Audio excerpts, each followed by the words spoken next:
महात्मा गांधी चौक police station Miraj येथे नशामुक्त अभियान अंतर्गत कारवाई दरम्यान महात्मा गांधी चौक पोलीस स्टेशनकडील पथकाने कारवाई करीत 2 अल्पवयीन मुलांना 2 किलो गांजा व वाहनासह ताब्यात घेतले होते।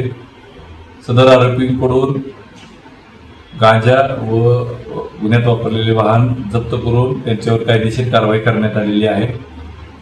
आरोपी हे आंबेडकर उद्यान मिरज परिसरामध्ये गांजा व इतर साहित्य विक्री करण्याच्या उद्देशाने येणार आहेत अशी माहिती आमच्या पथकाला प्राप्त झाली होती। त्या अनुषंगाने पथकाने तात्काळ कारवाई करीत मिरजमध्ये गांजा विक्री करणाऱ्या 2 अल्पवयीन बालकांना ताब्यात घेऊन कारवाई केलेली आहे।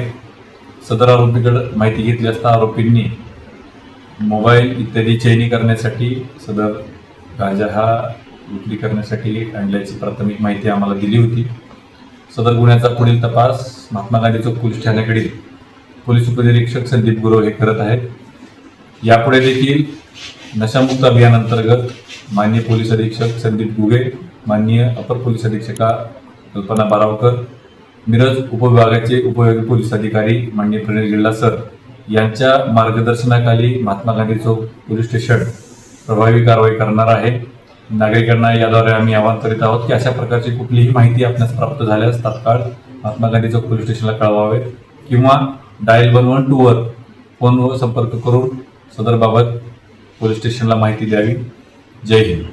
लेटेस्ट अपडेट सुपरफास्ट बातम्यांसाठी सबस्क्राइब करा, फॉलो करा MS13 न्यूज, सोलापूरकरांच्या हक्काचं।